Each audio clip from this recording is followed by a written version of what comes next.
Ahyeon is the most talked about member of Baby Monster. Incredibly talented, full of potential, and somehow also the most criticized. She's faced some of the most brutal double standards in the industry. Yet, unlike other idols who bend to public pressure, Ahyeon doesn't seem to care about pleasing the haters anymore. Ahyeon has been caught in an impossible situation where she literally cannot win. Dance with too much energy? She's accused of overdancing. Tone it down after receiving advice? She's called lazy and unmotivated. By the end of this video, you'll see that Ahyeon's refusal to care about these contradictory demands might just be the healthiest mindset a young idol can have in an industry that will criticize you either way. Ahyeon's journey to stardom began with something most idols dream of: being recognized as exceptional before even debuting. During YG's Last Evaluation reality show, she wasn't just another trainee hoping to make it. She was the trainee everyone was watching. Her vocals, her rap, her dance, her stage presence, Ahyeon had it all. When YG Entertainment announced Baby Monster, after 7 years of silence since BLACKPINK's debut, the pressure was astronomical. This wasn't just any group. This was supposed to be the next legendary YG girl group, the one to lead the 5th generation of K-pop. And Ahyeon? She was positioned as one of the group's brightest stars, someone who could potentially carry the legacy forward. The hype was real. Fans were excited, the industry was watching, and Ahyeon seemed ready to take on the world. Her versatility was something special. She could deliver powerful rap verses, hit challenging vocal runs, and command the stage with a presence that felt natural, not forced. This is what made her stand out during training, and this is what made fans believe Baby Monster had found their ace. But here's where it gets tricky. With great talent comes even greater expectations. And for Ahyeon, those expectations would soon become a double-edged sword. Before Baby Monster even officially debuted, the comparisons started. Photos of Ahyeon began circulating, and almost immediately, people started comparing her to BLACKPINK's Jennie. Same company, similar vibe in rap and vocals, even similar styling in some promotional content. For some, this was exciting, another potential icon in the making. But for others, it became a burden that Ahyeon would carry whether she wanted to or not. And then, just when everything seemed perfect, something unexpected happened. By the way, if you find this kind of analysis interesting, make sure to subscribe. I post a new long-form essay like this every week. November 2023 was supposed to be Ahyeon's moment. Baby Monster was finally debuting with Batter Up, and the anticipation was through the roof. The song would go on to break records: 23 million views in 24 hours, 100 million views in just 18 days. Baby Monster was making history. But Ahyeon wasn't there to see it. Just before the debut, YG Entertainment announced that Ahyeon would not be participating due to health reasons. The girl who had been one of the most popular trainees, the one fans were most excited to see, had to step back and watch her group debut without her. For someone who had worked so hard to get to this point, missing the debut must have been devastating. Fans were heartbroken, but they understood. They sent messages of support, telling Ahyeon to rest and recover, that her health came first. The group would wait for her, and when she was ready, she'd join them on stage, where she belonged. And here's where it gets really interesting. During those months away, the narrative around Ahyeon began to shift. Some people started questioning whether she was really sick or if there were other reasons for her absence. Others worried that when she returned, she'd struggle to catch up with the group's momentum. The doubt was creeping in, even though Ahyeon had done nothing wrong. But Ahyeon came back. In April 2024, she officially joined Baby Monster for their comeback, and she came back strong. Her first fan cam from April 7th showed exactly why fans had missed her. She was energetic, passionate, and completely in her element. She looked happy to finally be on stage with her members, doing what she loved. This should have been the happy ending to her comeback story. She'd overcome her health issues, she'd returned to the group, and she was performing at the level everyone knew she was capable of. BABYMONSTER was now complete, and they were ready to dominate the fifth generation. But the real problems were just beginning. Ahyeon's return should have been celebrated, but instead, it became the beginning of one of K-pop's most frustrating double standards. By late June 2024, videos of Ahyeon's performances started going viral, but not for the reasons you'd hope. Clips circulated with captions calling out her overdancing, accusing her of exaggerating her movements to stand out from the other members. People said she was trying too hard, that she was screaming her high notes instead of singing them properly, that her facial expressions were too intense. The criticism was relentless. Comment sections filled with people analyzing every move she made, claiming she was breaking the group's synchronization, that she wanted all the attention for herself. Some even suggested that she didn't care about BABYMONSTER as a group. She only cared about her own spotlight.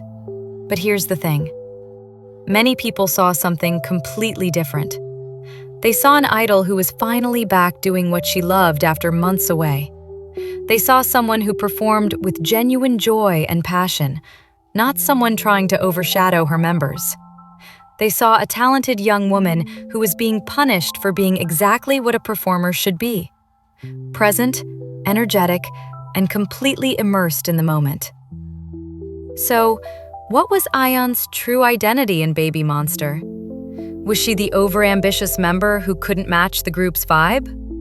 Or was she simply being herself in an industry that demands you dim your light to make others comfortable?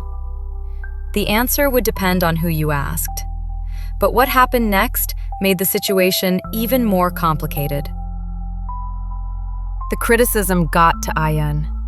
How could it not? She's a teenager being told by thousands of people online that everything she does is wrong. So, she did what many idols do when faced with overwhelming negative feedback. She listened. Yang Hyun-suk, the founder of YG Entertainment, reportedly gave Ahyeon advice. Dance more calmly. Tone down the intensity. Blend in more with the group. It seemed like reasonable guidance from someone with decades of experience in the industry. If the criticism was about being too much, then the solution was to be less, right? When Ahyeon followed this advice during performances in Thailand and toned down her energy, a new wave of criticism emerged. Now she was lazy. Now she was unmotivated. Now she looked sad or detached. The same people who had complained about her overdancing were now complaining that she wasn't dancing with enough energy. And here's where it gets tricky. This is the moment that defines Ahyeon's story. Because this is when it became crystal clear that there was no right answer. No matter what she did, someone would have a problem with it. Dance with passion? You're doing too much. Dance more controlled? You're not trying hard enough. The pressure to succeed in K-pop is enormous, but the pressure to please everyone is impossible. Fans, media, and casual viewers all have different expectations. And when you're as visible as Ahyeon, every choice you make is scrutinized. Other members of BABYMONSTER could make mistakes and move on, but Ahyeon? Every performance was being dissected frame by frame. Some fans noticed that Ahyeon started looking different in her public appearances. In radio shows and interviews, she seemed more reserved, less of the bright, confident girl they'd seen during training. The constant criticism was taking its toll. While Ahyeon was dealing with wave after wave of criticism, something interesting was happening in the broader K-pop community. Industry observers and longtime fans started noticing a pattern. This wasn't just random hate. This was the same kind of intense, polarizing attention that had been directed at other female idols who later became icons of their generation. Jennie from BLACKPINK faced similar accusations of being lazy. Wonyoung from IVE was criticized for everything from how she ate strawberries to how she walked. These idols became the most talked about members of their groups precisely because they generated strong reactions, both positive and negative. A theory started circulating among fans. Ahyeon was becoming the it girl of the fifth generation. Not despite the hate, but in some ways, because of it. The fact that she generated such passionate responses, that people couldn't stop talking about her, whether they loved or hated her performance style, was actually a sign that she had something special. Some industry watchers even speculated that YG Entertainment might have initially encouraged Ahyeon's more expressive performance style precisely because it would get attention. After all, in an oversaturated market where dozens of new groups debut every year, being memorable matters more than being perfect. And Ahyeon? She was definitely memorable. Whether or not that theory is true, what's undeniable is that Ahyeon's name recognition skyrocketed. She became the member casual listeners knew, the one whose fan cams got the most views, the one people had opinions about even if they didn't follow BABYMONSTER closely. The industry had seen this before. Controversial doesn't always mean bad. Sometimes it means you're the one people can't ignore. And in K-pop, being impossible to ignore is often the first step to becoming legendary. But this attention came at a cost. While critics were loud, Ahyeon's supporters were louder. But this wasn't just a simple case of defenders versus haters. What's interesting is how the discourse evolved. Some observers acknowledged that yes, maybe in some early performances, Ahyeon's energy didn't perfectly match the group's synchronization. Maybe some of those high notes were delivered with more power than technical precision. But there was also a crucial counterpoint. She's a teenager. She's a rookie. Growth and learning are part of the process. When other idols showed passion and energy on stage, they were praised for their stage presence. When Ahyeon did it, she was accused of being selfish. When other idols had powerful vocals, they were celebrated. When Ahyeon belted high notes, she was screaming. Many saw something that critics missed entirely. They saw that Ahyeon wasn't trying to outshine anyone. She was just happy to be there. After missing the debut, after months of recovery, she was finally on stage with her members doing what she loved. That joy, that passion, that energy, it wasn't calculated or strategic. It was genuine. The discourse also highlighted something darker about K-pop criticism. Ahyeon went from bright and confident to seeming withdrawn and uncertain in public appearances. A talented young woman was being beaten down by thousands of strangers who felt entitled to dictate how she should perform, how she should move, how she should exist. The message from those who understood what was happening was clear. Ahyeon didn't need to change. The industry's toxic standards needed to change. But would Ahyeon listen to her supporters or her critics? The answer would come in the most spectacular way possible. The 2025 Mama Awards in Hong Kong. 3 members, Ahyeon, Rora, and Farita, were covering Golden from the K-pop Demon Hunters soundtrack, a song so notoriously difficult that it had been labeled live impossible by the music industry. Most groups would lower the key, simplify the arrangement, make it manageable.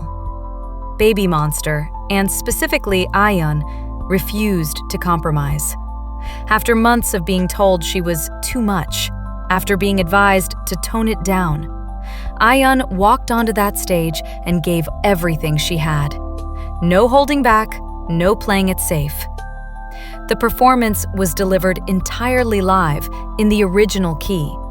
When it came time for the final ultra-high note, Ahyeon went for it with full commitment. The reaction? Explosive and divided. Critics immediately attacked the performance. Koreaboo published harsh takes, claiming Ahyeon sang way too high and that it was painful to listen to. Comments flooded in, saying the high notes sounded like screams, that she had ruined the entire performance with that final note. All K-pop highlighted supporters, pointing out that Golden is such a difficult song to sing at all, let alone live in front of 50,000 people, and that they did amazing given the circumstances. Despite the harsh criticism, the performance became the most viewed video from the entire 2025 Mama Awards. Ahyeon had made a choice. She could play it safe to avoid criticism, or she could deliver the performance with full commitment, in the original key, giving everything she had. She chose the latter, and in doing so, she proved she had stopped caring about the impossible task of pleasing everyone. So what's really going on with Ahyeon? After the missed debut, the overdancing controversy, the lazy dancing backlash, the constant comparisons, the relentless scrutiny, and now the Golden performance divide, she's still here. She's still performing. She's still being herself. And that's the lesson. When she danced with full energy, people criticized her. When she toned it down, people criticized her. When she hit powerful high notes at Mama, people said she was screaming. The criticism was never really about her technique. It was about people's discomfort with someone who refuses to diminish themselves. Ahyeon's not caring isn't apathy. She clearly cares deeply about her craft, her group, and her supporters. What she stopped caring about is the impossible task of satisfying people who will never be satisfied.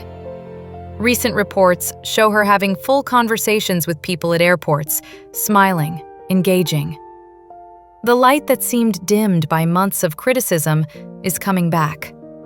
She's realized that the people who truly support her never wanted her to be less. They wanted her to be exactly who she is. BABYMONSTER continues to break records. Their first mini-album sold over 400,000 copies in a week. Their album, Drip, dominated charts across Asia.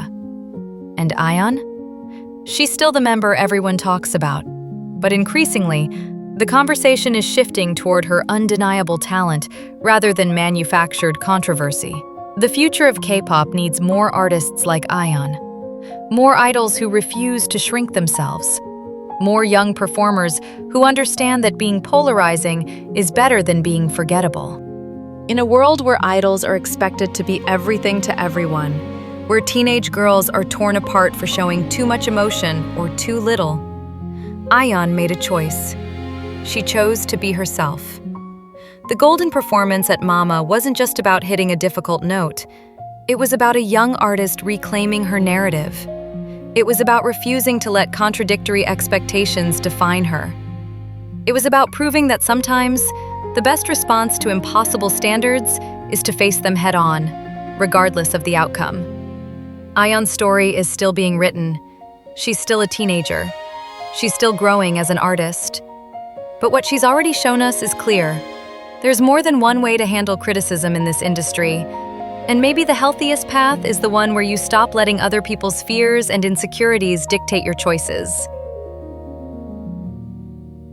What do you think about Ahyeon's journey?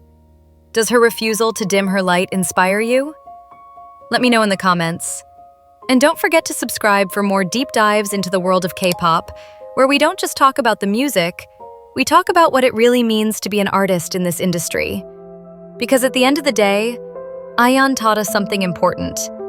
Being yourself in a world that constantly demands you be something else isn't just brave, it's revolutionary.